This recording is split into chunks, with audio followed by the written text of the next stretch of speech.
সুধীমণ্ডলী, সবাইকে স্বাগত জানাচ্ছি বাংলা ভিউ স্টুডিও থেকে। মুজিব বর্ষে আমার ভাবনা, আমাদের এই অনুষ্ঠানে আজকে অতিথি হিসেবে উপস্থিত হয়েছেন প্রফেসর ডক্টর হিমাদ্রি শেখর রায়, বিভাগীয় প্রধান ইংরেজি বিভাগ, শাহজালাল বিজ্ঞান ও প্রযুক্তি বিশ্ববিদ্যালয়। হিমাদ্রি শেখর রায় শিক্ষকতার পাশাপাশি লেখালেখির সাথে যুক্ত আছেন এবং বিভিন্ন সামাজিক সাংস্কৃতিক কর্মকাণ্ডের সাথেও যুক্ত, এবং একজন প্রগতিশীল মননের মানুষ, এবং তার পারিবারিকভাবেও তিনি একটি প্রগতিশীল রাজনৈতিক ঘরানার সাথে যুক্ত আছেন। আমরা আজকে স্টুডিওতে তাকে পেয়ে আমরা আনন্দিত। ধন্যবাদ আপনাকে। আমরা যেটা জানতে চাচ্ছি যে মুজিব বর্ষে আপনার ভাবনা, আমরা একটু ব্যতিক্রমী আলোচনা এই জন্য চাচ্ছি যে মুজিব বর্ষ বিষয়টি কী, এবং পুরো বছরব্যাপী এই যে উদযাপন, জাতির পিতা বঙ্গবন্ধু শেখ মুজিবুর রহমানের এই যে জন্মশতবার্ষিকী, এটি নতুন প্রজন্মের কাছে, বিশেষত যেহেতু আপনি একটি শিক্ষা প্রতিষ্ঠানে শিক্ষকতার সাথে যুক্ত আছেন, আপনার জাতির মেরুদণ্ড শিক্ষা এবং মানুষ গড়ার কারিগর, সেখানে নতুন প্রজন্মের সাথে প্রতিদিনই আপনাদের সাথে তাদের একটা আদান প্রদান হচ্ছে, যোগাযোগ হচ্ছে, তাদের ভাবনা এবং তাদেরকে এই মুজিব বর্ষে আমরা কি মেসেজ দিতে পারি, কি ভাবনা তাদের মধ্যে সঞ্চারিত করতে পারি, এই বিষয়গুলো নিয়ে একটু আলোচনা করব। ধন্যবাদ। আমি প্রথমেই ধন্যবাদ জানাচ্ছি বাংলা ভিউকে আমাকে আমন্ত্রণ জানানোর জন্য, সাথে সাথে আপনাকেও। আপনিও নিজেও একজন সংস্কৃতি কর্মী এবং সিলেটের সংস্কৃতি অঙ্গনে আপনাদের যে পদচারণা, আমি নিজেকে সৌভাগ্যবান মনে করি আপনাদের সাথে সময় কাটাতে পেরে। মুজিব বর্ষ আমাদের শুরু হয়েছে 17ই মার্চ থেকে, আগামী বছর অবধি চলবে। আসলে মুজিব আদর্শ, মুজিব একটা প্রতিষ্ঠান, মুজিব মানেই বাংলাদেশ। আমরা সকলেই এটি বলছি, আমরা বিভিন্ন সভা সমাবেশ করছি, বিভিন্নভাবে উদযাপন করছি। যে জিনিসটি দরকার সেটি হচ্ছে মুজিবের যে আদর্শ, মুজিবের যে চেতনা, মুজিবের যে লক্ষ্য ছিল, সেটি যদি আমরা বাস্তবায়ন না করতে পারি, শুধু উৎসব আয়োজনের মাধ্যমেই সীমাবদ্ধ রাখলে এটা চলবে না। আমাদের নতুন প্রজন্মকে মুজিব আদর্শ শুধু বুঝলেই হবে না, শুধু জানলেই হবে না, প্রাত্যহিক জীবনে তার প্রয়োগও ঘটাতে হবে। যেমন আমি ছোট্ট একটা কথা বলি, যেমন মুজিব ছোটোবেলা থেকেই যে জিনিসটি করতেন সেটি হচ্ছে যেখানে অন্যায়, যেখানে অবিচার, যেখানেই বঞ্চনা, সেখানে উনি মুখে দাঁড়াতেন। ইভেন ওনার স্কুল লাইফেও, ওনার স্কুলে অনেক সুবিধা ছিল না। যখন পাকিস্তানি শাসকেরা এসেছিলেন, উনি তখন খুব ছোট ছিলেন, উনি কিন্তু সেই স্কুলে থেকে প্রতিবাদ শুরু করেছিলেন যে আমার এটা প্রাপ্য, আমার এটা অধিকার, কেন আমাকে দেয়া হবে না। মুজিবকে শ্রদ্ধা করা মানে মুজিবের এই কার্যকলাপকে আমাদের প্রত্যেকের জীবনে আমাদের সেটা পালন করতে হবে। উনি কখনোই অন্যায়ের সাথে আপোষ করতেন না, উনি কখনোই কোনো কিছুতে বাড়াবাড়ি করতেন না। আমরা যেটা এখন দেখছি অনেক কিছুতেই বাড়াবাড়ি হয়। উনি প্রত্যেকটা মানুষকে মানুষ হিসেবে দেখতেন। উনি সবসময় বলতেন কার কি ধর্ম, কার কি বর্ণ, কার কি গোত্র, এটা দেখার বিষয় না। একজন মানুষ হিসেবে তার যে মানবিক অধিকার, সেই অধিকার প্রতিষ্ঠা করার জন্যই কিন্তু উনি লড়েছিলেন। আপনারা সকলেই জানি, আমরা সকলেই জানি যে বিশ্ববিদ্যালয়ে পড়াকালীন সময়ে উনি কিন্তু 4র্থ শ্রেণীর কর্মচারীর জন্য সংগ্রাম করেছিলেন, যুদ্ধ করেছিলেন, এক ধরনের প্রতিবাদ করেছিলেন। ওনার প্রশাসন থেকে অনেক চাপ দেওয়া হয়েছিল, কিন্তু উনি সেখানেও কিন্তু নতি স্বীকার করেননি। তো মুজিব ছোটোবেলা থেকেই যে শেখ মুজিব বা বঙ্গবন্ধু, আজকে আমরা বলছি বিশ্ববন্ধু, কেন হয়েছিলেন? কারণ তার যে চিন্তাভাবনা সেটা উনি খুব দৃঢ়তার সাথে পালন করতে পারতেন, এবং সেই সাহস ওনার ছিল, এবং ছোটোবেলা থেকে সেটি উনি করতেন। খুব অচপড়া গিয়েছিলেন, কিন্তু সেখান থেকে বেরিয়ে এসে সারা বাংলাদেশ উনি চষে বেরিয়েছেন। উনি দেখবেন মানুষের সাথে ওনার মেশার যে একটা সুন্দর একটা কৌশল ছিল, এটা কিন্তু আমাদের অনেকের মধ্যে নেই। আমরা রাজনীতি করছি, আমরা অনেক পেশায় থাকছি, কিন্তু সাধারণ মানুষের কথা ভাবছি না। উনি যে জিনিসটি করতেন, সকল মানুষকে নিয়ে ভাবতেন, সকলের অধিকার নিয়ে উনি চেষ্টা করতেন ওনার সাধ্যমতো সেটাকে বের করে আনার। আমি নিজেও কলকাতা বিশ্ববিদ্যালয়ের ছাত্র, আমি কলকাতায় পড়াশুনো করেছি। আমি মুজিবের ব্যাপারে কিছু, উনি যখন ইসলামিয়া কলেজের ছাত্র ছিলেন, উনি যে বেকার হোস্টেলে থাকতেন, সেই রুমে আমি গেছি, ওনার সম্বন্ধে কথা বলেছি। উনি যখন কলকাতায় একটা ছোটোখাটো দাঙ্গাও হয়েছিল উনি থাকাকালীন সময়, উনি কত জনপ্রিয় ছিলেন যে অন্য ধর্মের মানুষেও, উনি সংখ্যাগরিষ্ঠ হিন্দু সম্প্রদায়ের লোকদের কাছে উনি যেতে পারতেন। ওনার কিন্তু এই সৎসাহসটা ছিল। উনি সবসময় ভাবতেন যে কোনো দাঙ্গায় আমরা যদি সকলে মিলে চেষ্টা না করি, তখন যে অঞ্চলটা ছিল মুসলিম প্রধান, যে অঞ্চল ছিল হিন্দু প্রধান, সাধারণত মুসলিম প্রধানের কেউ হিন্দু প্রধান এলাকায় যেতেন না। উনি সেই ছাত্র অবস্থায় ওখানকার ছাত্রদেরকে নিয়ে উনি সব জায়গায় যাওয়ার মতো ক্ষমতা রাখতেন। অর্থাৎ ওনার মধ্যে যে জিনিসটি ছিল যে সকলকে সমানভাবে দেখার ঔদার্য ছিল, ওই ধরনের মানসিকতা, উদার মানসিকতা ছিল। আমরা দেখবেন অনেকেই আওয়ামী লীগের সাথেও জড়িত, কিন্তু তাদের মননশীলতার কোনো পরিবর্তন নেই। তারা মনস্তাত্ত্বিকভাবে সাম্প্রদায়িকতা লালন করে, অথচ বাংলাদেশ আওয়ামী লীগের পতাকা তলে আবদ্ধ। এই দুটো একসাথে চলতে পারে না। মানে বঙ্গবন্ধুর কথা বলবো, আমার ভেতরে থাকবে সাম্প্রদায়িকতা, সেটা কখনোই সম্ভব না। বঙ্গবন্ধু হচ্ছে অসাম্প্রদায়িক রাজনীতির একজন প্রতীক। আপনি বঙ্গবন্ধুর রাজনীতি করবেন, বঙ্গবন্ধুর কথা বলবেন, বঙ্গবন্ধুর স্লোগান দেবেন, কিন্তু মনে মনে আপনার থাকবে সাম্প্রদায়িকতা, মনে মনে থাকবে অন্যকে কিভাবে অত্যাচার করা যায়, অবিচার করা যায়, বঞ্চিত করা যায়। এইটা চলবে না। বঙ্গবন্ধু মানেই হচ্ছে একটা বঙ্গবন্ধুর যে রাজনৈতিক যে নির্মাণ, সেখানে তো আওয়ামী লীগের যে দীর্ঘ ইতিহাস, সেখানে তো আওয়ামী লীগকে উনি সাম্প্রদায়িক রাজনীতি থেকে বের করে একটা প্রগতিশীল সংগঠনে পরিণত করেছিলেন বঙ্গবন্ধু। বঙ্গবন্ধু আওয়ামী লীগের নাম ছিল আওয়ামী মুসলিম লীগ। সেখান থেকে বঙ্গবন্ধু এবং সে সময়কার যারা নেতারা ছিলেন, প্রজ্ঞাবান নেতারা ছিলেন, তারাই বুঝতে পেরেছিলেন যে সর্বজনের একটি দল না হলে, সকলকে নিয়ে একটি আন্দোলন, পুরো জাতিকে নিয়ে একটি আন্দোলন সংগঠিত করতে হলে সর্বজনীন একটা দলের প্রয়োজন আছে। এবং সেক্ষেত্রে ওনাকে আমরা এখন বিশ্ববন্ধু, উনি কিন্তু শুধু বাংলার বন্ধু না। এখন আপনারা সম্প্রতি জানেন যে বিশ্ব সংস্থা থেকে এটা বলা হয়েছে যে তাকে বিশ্ববন্ধু বলা যায় কিনা, কারণ ওনার যে চেতনা, ওনার যে চিন্তাভাবনা, সেটা কিন্তু সকলকে নিয়ে। এইটা কিন্তু একটি ব্যতিক্রম। উনি দেখবেন সবসময় বলেছেন, উনি এভাবেও তো বলতেন যে আমরা পৃথিবী দুভাগে বিভক্ত, শোষিতদের, আমি শোষিতের পক্ষে। এর অর্থ কিন্তু উনি এরকম ভাববেন নেই উনি শোষকের বিরুদ্ধে। উনি যেটা বলতে চেয়েছেন যে আমরা আমাদের এই অঞ্চলে অনেক শোষণের শিকার হচ্ছি, উনি আসলে সাম্যতার পক্ষে। এই জন্য দেখবেন আমাদের সংবিধান একটি অনন্য সংবিধান, যেখানে গণতন্ত্র রয়েছে, যেখানে গণতান্ত্রিক যে দুর্বলতা রয়েছে সেখান থেকে বেরিয়ে আসার জন্য সমাজতন্ত্রও কিন্তু আনা। ৭২ সংবিধান, এই যে ৭২ সংবিধান, আমাদের যেমন অনেক কাজগুলো বাকি রয়েছে। মুজিব আদর্শের আমাদের লক্ষ্য কি হবে? মুজিব আদর্শ যদি আমরা আসলেই ধারণ করতে চাই, ৭২ সংবিধানকে আমাদের ফিরে যেতে হবে। আমরা যতদিন না যেতে পারবো, যে ৪টা মূলনীতি, এইটা যদি আমরা না যেতে পারি, আমরা মুখে মুখে অনেক বলতে পারবো যে আমরা অনেক দূরে করছি, কিন্তু আমাদের এই উপমহাদেশ সহ বাংলাদেশের সব দিকে রাজনৈতিক বাস্তবতা ডালপালা অনেকটা গজিয়ে গেছে, অনেকটা পরিবর্তন হয়ে গেছে। আমি যেভাবে ব্যাখ্যা করতে চাই, ৭২ সংবিধানে না গেলে যে জাতীয়তাবোধ এবং যে প্রগতিশীল রাজনীতির ভিত বঙ্গবন্ধু রচনা করে গেছিলেন, সেটা বাস্তবায়ন হবে না। সেই সোনার বাংলা রচনা করা কিছু বাস্তবতাও আমাদের মেনে নিতে হবে। যেমন ৭৫-এর বঙ্গবন্ধু হত্যার পর আমরা তো আসলে আবার পেছন দিকে হাঁটতে শুরু করেছিলাম। একটি অপগোষ্ঠী, তারা কিন্তু যে কালো অধ্যায় রচিত করেছিল ৭৫-এর পরে, তারা তো চেষ্টা করেছে বঙ্গবন্ধুর নামই মুছে দিতে বাংলাদেশ থেকে। শুধু বঙ্গবন্ধু নয়, তার যে আদর্শ সেটার থেকে সরে গিয়ে সেই মধ্যযুগীয় চিন্তা ভাবনায় আবার তারা চলে গেছিল। সেই পাকিস্তানি যে প্রেতাত্মা, তারা কিন্তু আবার ৭৫-এর পরে বাংলাদেশকে অন্যদিকে নিয়ে যাওয়ার চেষ্টা করেছে। তো এই ৯৬-এর আগে পর্যন্ত যে টালমাটাল অবস্থা, আমাদের প্রজন্মকে যেভাবে ভুল শেখানো হয়েছে, ভুল তথ্য দেওয়া হয়েছে, আমাদের যেভাবে তৈরি করা হয়েছে, তার থেকে ফিরে আসতে একটু সময় লাগবে। এবং আমরা বিশ্বাস করতে চাই বঙ্গবন্ধুর কন্যা মাননীয় প্রধানমন্ত্রী, উনি যে প্রচেষ্টাটা চলছেন, বঙ্গবন্ধু আমাদের একটা বাংলাদেশ দিয়ে গেছেন, যিনি না থাকলে হয়তো আমরা বাংলাদেশ পেতাম না। উনারই সুযোগ্য কন্যা, উনি আমাদের অর্থনৈতিক মুক্তি দিচ্ছেন।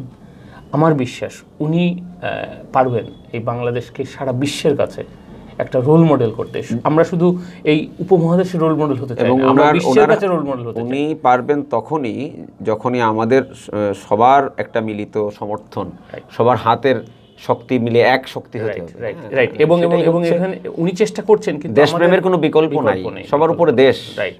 এবং আমাদের যে রাজনীতির ভিন্নতা থাকতেই পারে, যেখানে ভিন্ন মত নাই সেখানে তো সমস্যা আছে, কিন্তু যেটা করা দরকার সেটি হচ্ছে মানবিক প্রশ্নে আমাদের সবাইকে এক হতে হবে। দেশের কিছু মৌলিক মানুষ সত্য, তাহার উপরে নাই, এই চিন্তা ভাবনা যেটা বঙ্গবন্ধু দেখতেন। আপনারা দেখছেন পার্শ্ববর্তী দেশেও আমাদের কিছু ঘটনা ঘটছে যেগুলো আমরা অনাবিক, অনাকাঙ্ক্ষিত। আমরা এরকম ভারতকে দেখতে চাই না। ভারত হচ্ছে বিশ্বের কাছে একটা রোল মডেল, যে ধর্মনিরপেক্ষ গণতান্ত্রিক রাষ্ট্রের যে রোল মডেল, তার থেকে কিন্তু তাদের কার্যকলাপ যে বিচ্যুত হচ্ছে, আমরা চাই না এই বিচ্যুতিটা ঘটুক। কারণ এই বিচ্যুতির প্রভাব ঘটলে তার প্রভাব কিন্তু আমাদের দেশেও পড়ে। এবং আমরা বাংলাদেশ কেমন জায়গায় নিয়ে যেতে চাই সকলে মিলে? আমরা অসাম্প্রদায়িক বাঙালি চেতনার যে চর্চা, বাঙালির মনন, শিল্প, সাহিত্য, সংস্কৃতি সবগুলো শাখায়, এটা কিন্তু সেই ছায়ানটের রমনার বটমূলে অনুষ্ঠান থেকে শুরু করে আমাদের প্রত্যেকটা বিষয় আপনি দেখেন, সেই 65-র পর থেকে বা 70-এর পর থেকে বা 71-এর পর থেকে, বা আমরা যদি আরও আগে ধরি 52-এর ভাষা আন্দোলনের পর থেকে, বাঙালির মধ্যে বাংলাদেশে কিন্তু এই চর্চাটা ধীরে ধীরে ধীরে ধীরে ধীরে ধীরে এগিয়ে গেছে এবং এখন অনেকটা বিকশিত হয়েছে।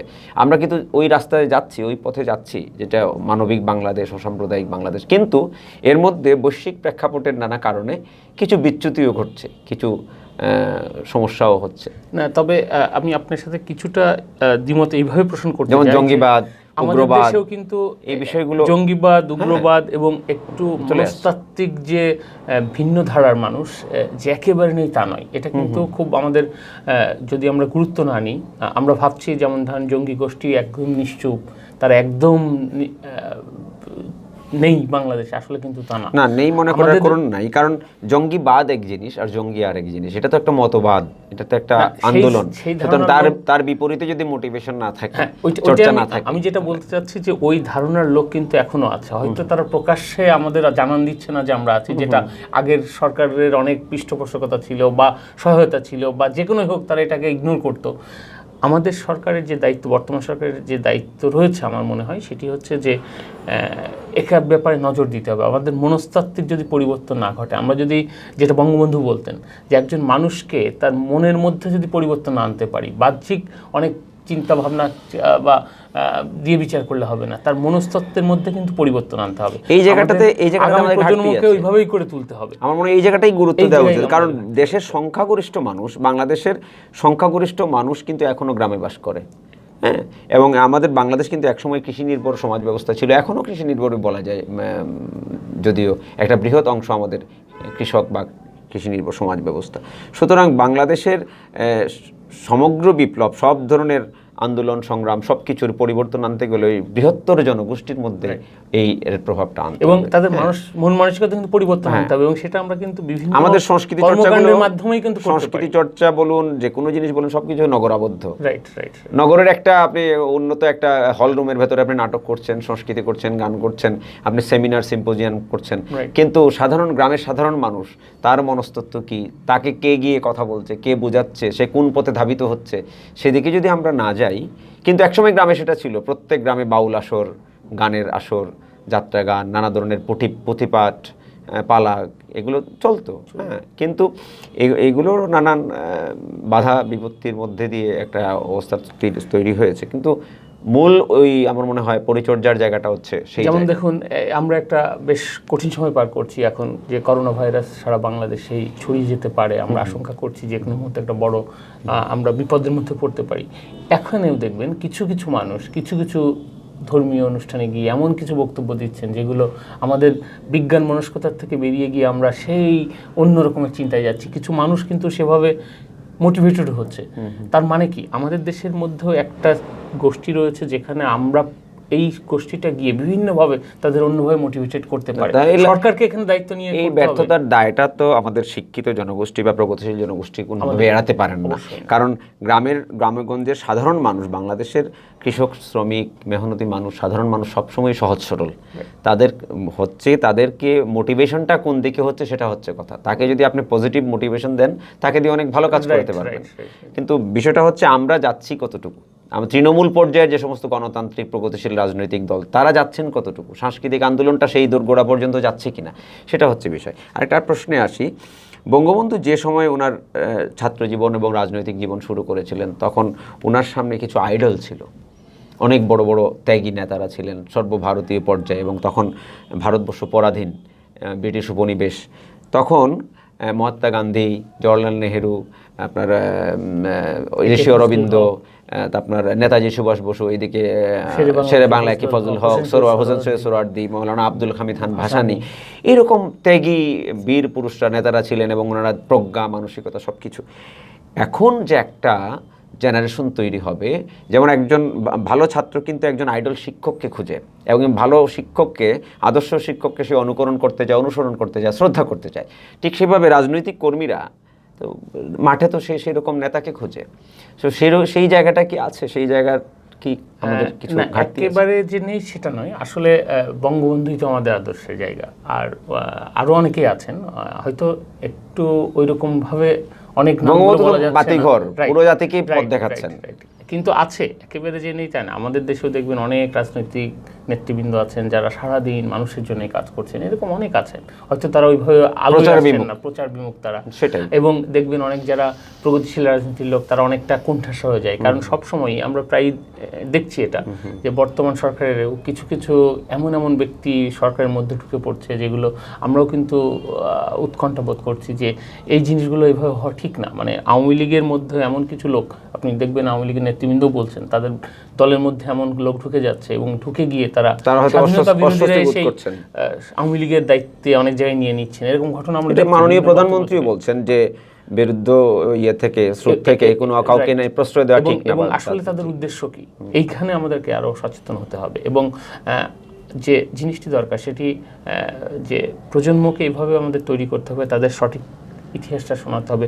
বঙ্গবন্ধুর লেখা যে বইগুলো, এগুলোও যদি আমরা পাঠ করি, আমাদের প্রজন্মকে যদি এগুলো পড়াতে উদ্বুদ্ধ করি, তারা এর থেকেও কিন্তু অনেক ভালো মেসেজ পাবে, ভালো তাদের জীবনটা গড়ার ক্ষেত্রে একটা বেশ ভালো ভূমিকা রাখবে। আমরা দলগত রাজনীতির বাইরেও যদি চলে আসি, আওয়ামী লীগ বা অন্যান্য দলগত রাজনীতির যে তার যে নীতি আদর্শ, তার যে ম্যানিফেস্টো, এগুলোর বাইরেও যদি আমি চলে আসি, বঙ্গবন্ধু তো জাতির পিতা এবং স্বাধীন জাতিরাষ্ট্রের, বাঙালি জাতিরাষ্ট্রের স্থপতি। হ্যাঁ, আমরা হাজার বছরের সর্বশ্রেষ্ঠ বাঙালি, এটা এগুলো এই বিষয়গুলো কিন্তু এমনি এমনি হয়নি। বঙ্গবন্ধুর নির্মাণ তো একদিনে হয়নি। এই যে বিষয়টা, বঙ্গবন্ধুর সাথে কিন্তু বাংলাদেশ, মুক্তিযুদ্ধ, দেশপ্রেম এগুলো একদম অবিভাজ্য। হ্যাঁ, সুতরাং বঙ্গবন্ধুকে তো অন্য দিক থেকেও সবার কাছে পৌঁছে দিতে হবে, সেটাই। এবং দেখুন না, বঙ্গবন্ধু আমাদের যে বাংলাদেশ, এর যদি খুব গোড়ার থেকে ভাষা আন্দোলন, সেখান থেকে আমাদের যে বঞ্চনা, বাংলা ভাষায় আমরা কথা বলতে পারবো না, বাংলা ভাষাকে দমিয়ে রাখার যে চেষ্টা, আমরা এখন বাংলাদেশে যদি প্রত্যেকটা মাতৃভাষার প্রতি আমরা যদি সমমর্যাদা না দিতে শিখি, তাহলে কিন্তু আমার বঙ্গবন্ধুকে সম্মান করা হবে না। এই জিনিসটি আমাদের মাথায় রাখতে হবে। বঙ্গবন্ধুকে সম্মান করা মানে বাংলাদেশের যতগুলো মাতৃভাষা আছে, একদম ক্ষুদ্র নিগোষ্ঠীর প্রত্যেকের ভাষার প্রতি 21শে ফেব্রুয়ারি এখন আন্তর্জাতিক মাতৃভাষা, আমাদের দায় বেড়ে গেছে। আমরা আন্তর্জাতিক মাতৃভাষা বাংলার মাধ্যমে পেয়েছি, অতএব আমাদের দায়িত্ব কিন্তু বেশি।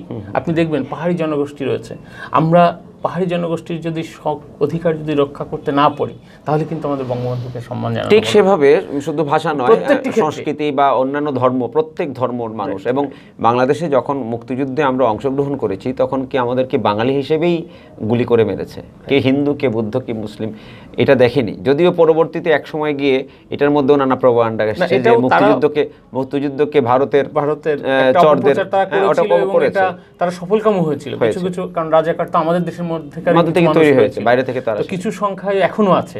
আমাদের তাদের ব্যাপারে সতর্ক থাকতে হবে এবং যে জিনিসটি করতে হবে, শুধু দেখেন বঙ্গবন্ধু কিন্তু যে জিনিসটি করতেন, প্রত্যেকটা শ্রেণী পেশার মানুষের প্রতি ওনার অন্য রকমের একটা দৃষ্টিভঙ্গি ছিল। যেমন কৃষকদের জন্য উনি যে চিন্তাভাবনাগুলো করেছেন, আপনি দেখেন শ্রমিকদের জন্য উনি এসেই একটা যুদ্ধবিধ্বস্ত দেশ, সেখান থেকে বেরিয়ে এসে প্রত্যেকটা পাটকলকে উনি একটা অর্থনৈতিক সুবিধা দেওয়ার জন্য, আপনি দেখেন উনার যে শিক্ষকদের, প্রত্যেকটা শ্রেণী পেশার মানুষের জন্য উনি যেভাবে চিন্তা করতে পারেন, কৃষি শিক্ষার উপর গুরুত্ব সেটাই উনি কিন্তু ওই সময়, ওই যতটুকু সময় পেয়েছেন তার মধ্যে দিয়েই আমাদের অনেক কিছু দিয়ে গেছেন। আমাদের এখন উচিত হবে উনার ওই দেখানো পথগুলো সকলকে নিয়ে ঐক্যবদ্ধ থেকে এগিয়ে যাওয়া। তবে একটি মাথায় রাখতে হবে, কিছু দুষ্ট লোক থাকবেই, এটা একদম প্রত্যেকটা সমাজের, প্রত্যেকটা দেশে এরকম থাকবে।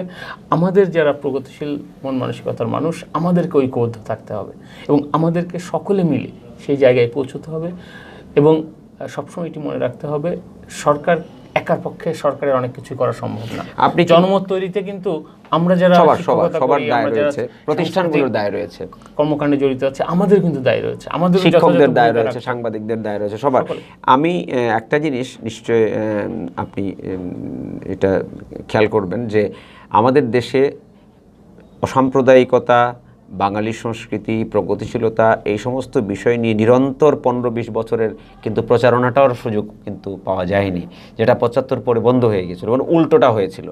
তার পরবর্তীতে এখন যে প্রচারণাটা হচ্ছে, এটা যদি আরও 15-20 বছর চলতে থাকে, মানে একটা শুদ্ধতার চর্চা, মানুষ তো নিরন্তর চর্চার মাধ্যমেই একটা শুদ্ধতার দিকে এগিয়ে যায়, তো একটা অসাম্প্রদায়িকতার প্রচার, এটা একটা খুব বিরাট ভূমিকা, যেটা এখন মিডিয়া, অনেকগুলো মিডিয়ার কিন্তু একটা বিরাট ভূমিকা মিডিয়া কিন্তু এখন করছে, যে মানুষকে বোঝানো যে জাত ধর্ম এটা বড় কথা না, মানুষটাই বড় কথা, এবং দেশের জন্য সবারই রক্ত মিশে আছে এই দেশের মাটিতে।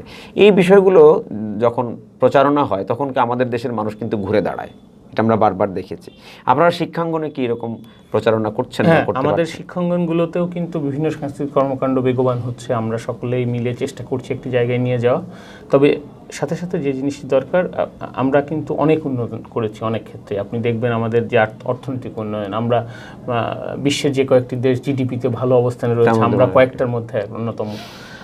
একটা জিনিস আমাদের সমস্যা রয়েছে, এখনও আমরা দুর্নীতিকে যতটা আমরা দুর্নীতি থেকে বেরিয়ে আসতে পারবো বলে ভেবেছিলাম, সেখানে কিন্তু পারিনি।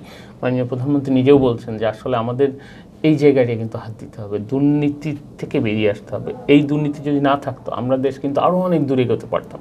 আমাদের দুইটা জিনিসের প্রতি আসলে খেয়াল রাখতে হবে। বঙ্গবন্ধুর প্রতি সম্মান রেখে যদি তার প্রতি আমরা শ্রদ্ধা জানাতে চাই, সুশাসন আমাদের ইনশিওর করতে হবে।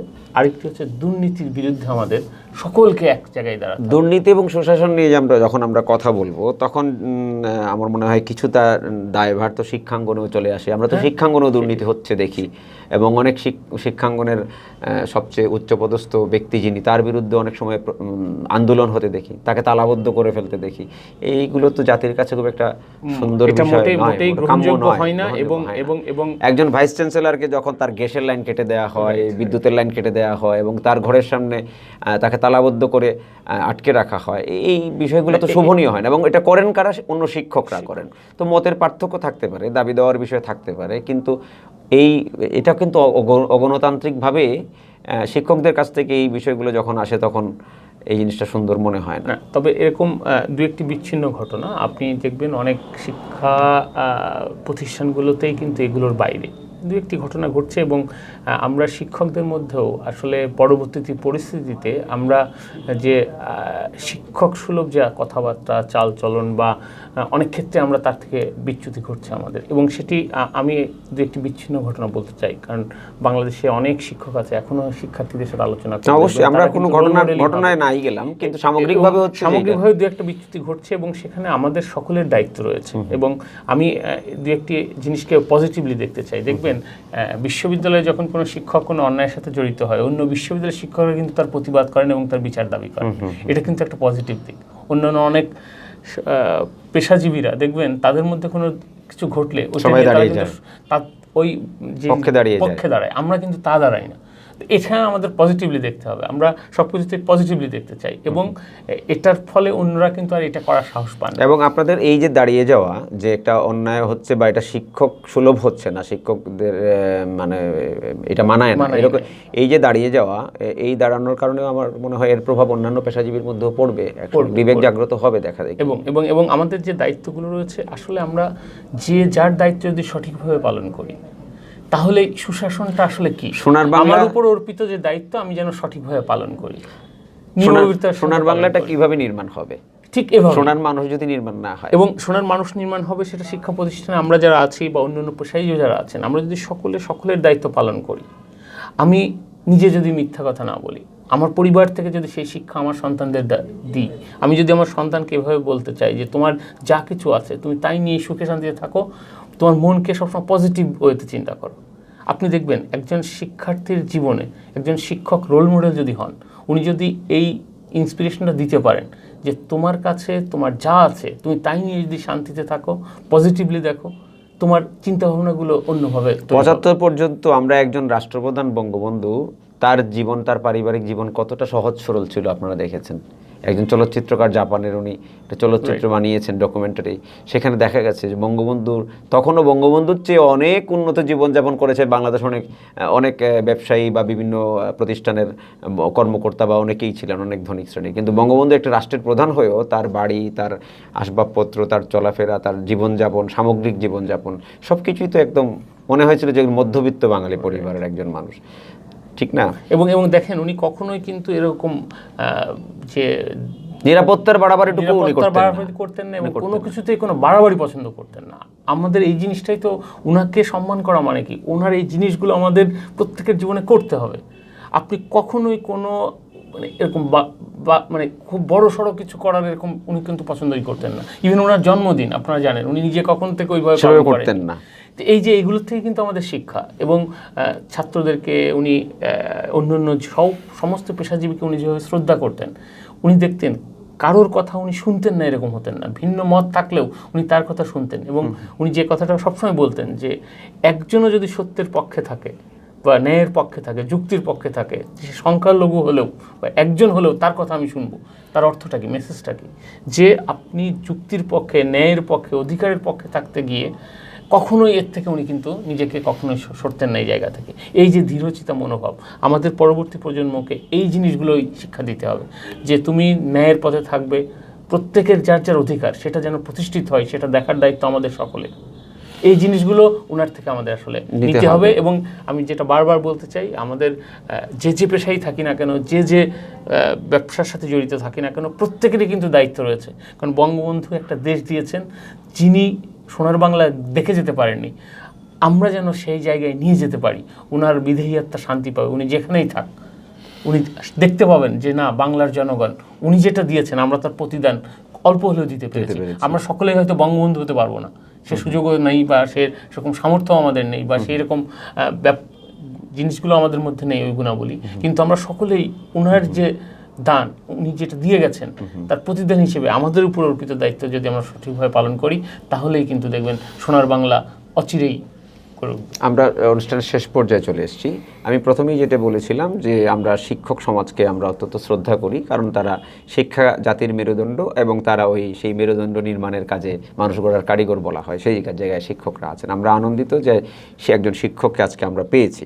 কারণ প্রশ্ন হচ্ছে এই যে আপনারা মানুষ গড়ার কারিগর যারা কাজ করছেন, আমাদের আগামী প্রজন্ম, জাতির যে চলা সেটা তো থেমে যেতে পারে না। জাতির একটি ক্রান্তি লগ্নে বঙ্গবন্ধুর মতো মহামানব এসেছিলেন, একটি জাতি রাষ্ট্র তৈরি করে দিয়েছেন, সোনার বাংলার স্বপ্ন দেখিয়েছেন, এবং বাস্তবায়নের পথে উনি অনেকটা দূর এগিয়েছিলেন। কিন্তু এই জাতির অগ্রযাত্রা যেমন এখন ওনার কন্যার হাত ধরে আমরা এগিয়ে চলেছি, ঠিক সেভাবে আগামীতে আরও নানা পথ পরিবর্তনে, নানা দুর্বিপাকে, নানা সম্ভাবনায় নতুন নতুন নেতৃত্ব তৈরি হবে। সেই প্রস্তুতিটা হচ্ছে এই শিক্ষাঙ্গনগুলোতে।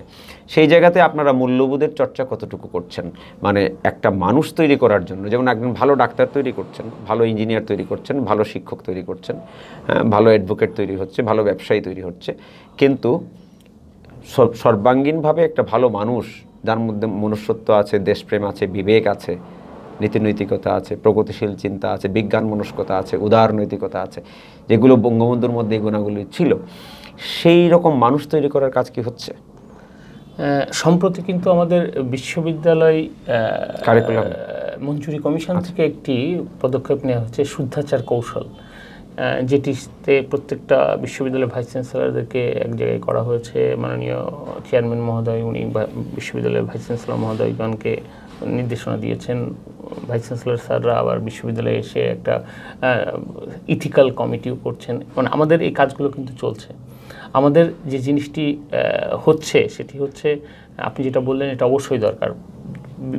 নির্দিষ্ট সাবজেক্টে সে পড়াশোনা করছে, নির্দিষ্ট জ্ঞান সে আহরণ করছে, সাথে সাথে তার যে নৈতিক শিক্ষা, তার মানবিক মূল্যবোধ, এগুলো যেন আরও প্রখর হয়, সে যেন সত্যিকার একজন মানুষ হয়ে গড়ে উঠতে পারে। একজন ইঞ্জিনিয়ার হচ্ছে, একজন ডাক্তার হচ্ছে, একজন আরেকটা সাবজেক্ট এক্সপার্ট হচ্ছে, সাথে সাথে যেন একজন মানবিক মূল্যবোধ সম্পন্ন মানুষ হয়। সেক্ষেত্রেও কিন্তু আমাদের বিভিন্ন বিশ্ববিদ্যালয়গুলোতে বিভিন্ন পদক্ষেপ নেওয়া হচ্ছে। আপনি দেখছেনও আগে বিশ্ববিদ্যালয়গুলোতে কি অশান্তি চলতো। আপনি সম্প্রতি দেখেন কোনো বিশ্ববিদ্যালয়ে কিন্তু কোনো বন্ধ নেই, কোনো বিশ্ববিদ্যালয়ে কিন্তু ওই রকম অনেক সেশন জট ছিল একসময়। এবং আমাদের যেমন শাহজালাল বিজ্ঞান ও প্রযুক্তি বিশ্ববিদ্যালয়ে একসময় আমরা অনেক ফলাফল দেরিতে দিতাম, সেশন জাম ছিল। আমরা কিন্তু সব কিছু থেকে এখন মুক্ত হয়ে একটু সুন্দর দিকে যাচ্ছি। তবে একটি জিনিস আমাদের ভালো করার আরও সুযোগ আছে, আমাদের আরও এগিয়ে যেতে হবে।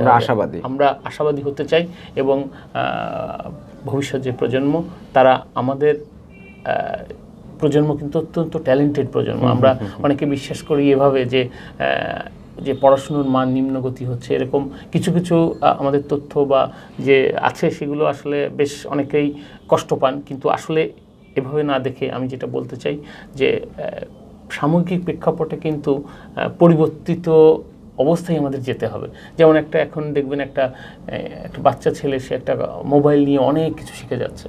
আমরা হয়তো তার ওই রকম পড়াশোনার থেকে ওই রকম বই পড়ছে না, কিন্তু সে ওইটাই আবার মোবাইলে সে জ্ঞানটা আহরণ করতে পারছে। তো কিছু কিছু ব্যত্যয় বা অন্যরকমভাবে আমাদের যেতে হচ্ছে। এটা একটা সময়, যখন ইন্ডাস্ট্রিয়াল রিভলিউশন হয়েছিল তখনও কিন্তু সামাজিক একটা এরকম অস্থিরতা কাটে। আমরা কিন্তু একটা নির্দিষ্ট ফেজ পার করছি। তো আমার বিশ্বাস যে আমরা সব কিছুর ঊর্ধ্বে উঠে, আপনি দেখবেন এবারের বইমেলা আমাদের জন্য অত্যন্ত উৎসাহব্যঞ্জক। কতগুলো বই বেরোচ্ছে, কতজন লেখক তৈরি হচ্ছে, কতভাবে আমাদের শিক্ষার্থীরা কিন্তু পড়ার একটা মানসিকতা তৈরি হচ্ছে। একটা সময় ছিল যে মানুষ বইয়ের থেকে বিমুখ মনে হচ্ছিল, কিন্তু আবার ওইখানে আসবে। এবং আমার বিশ্বাস যে আমাদের যে পরবর্তী প্রজন্ম তারা অত্যন্ত প্রতিভাবান, এবং আমাদের সামনেও অনেক আইডল তৈরি হচ্ছে। আমাদের প্রফেসর জাফর ইকবাল, আমাদের জামিল রেজা চৌধুরী স্যার, মোহাম্মদ কাইকুবাদ, আপনি দেখবেন এই বিষয়ে আমরা চাই বিশ্ববিদ্যালয়গুলোর মধ্যে কিছু অনুষ্ঠান আমরা চাই। আলম, এরকম অনেক শিক্ষক আছেন যারা আমাদের কাছে কিন্তু আইডিয়াল।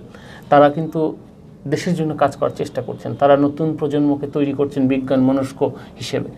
এগুলোই আসলে আমাদের জন্য অত্যন্ত বড় পাওয়া, এবং আমার বিশ্বাস যে সকল প্রতিকূলতা কাটিয়ে আমরা অবশ্যই আমরা চাই যে এই বিষয়গুলোকে গুরুত্ব দিয়ে প্রত্যেকটা বিশ্ববিদ্যালয় থেকে মুক্ত আলোচনা, গোলটেবিল বৈঠক বা মতবিনিময় সভা, বিতর্ক, এই সমস্ত নানা বিষয়ে আয়োজন হলে তখন বিশ্ববিদ্যালয়ের ভেতরের শিক্ষক ছাত্র যারা আছেন এবং বাইরের যারা বুদ্ধিজীবী আছেন বা বিভিন্ন শ্রেণী পেশার মানুষ আছেন, সবাইকে নিয়ে একটা মেলবন্ধন তৈরি হবে। এবং কেউ তো সমাজের বিচ্ছিন্ন কোনো অংশ না, এটা তো অবিচ্ছেদ্য। সুধী মণ্ডলী, আজকে দীর্ঘক্ষণ আমরা কথা বললাম প্রফেসর ডক্টর হিমাদ্রি শেখর রায়ের সাথে। আমরা ঋদ্ধ হলাম, অনেক কিছু জানলাম, শিক্ষক সমাজের ভাবনা, তার ব্যক্তিগত ভাবনা, এবং আমাদের যে পরবর্তী প্রজন্ম, আলোকিত প্রজন্ম, ছাত্ররা তারা কীভাবে এগিয়ে যাচ্ছে দেশপ্রেম নিয়ে, আমরা সমস্ত বিষয়গুলো জানলাম। আগামীতে বঙ্গবন্ধুর এই জন্মশতবর্ষের অনুষ্ঠানে বা শুভলগ্নে অন্য কোনো এক অতিথি তার ভাবনা নিয়ে আসবেন। ততক্ষণ পর্যন্ত সবাই ভালো থাকুন, সুস্থ থাকুন। সবাইকে ধন্যবাদ।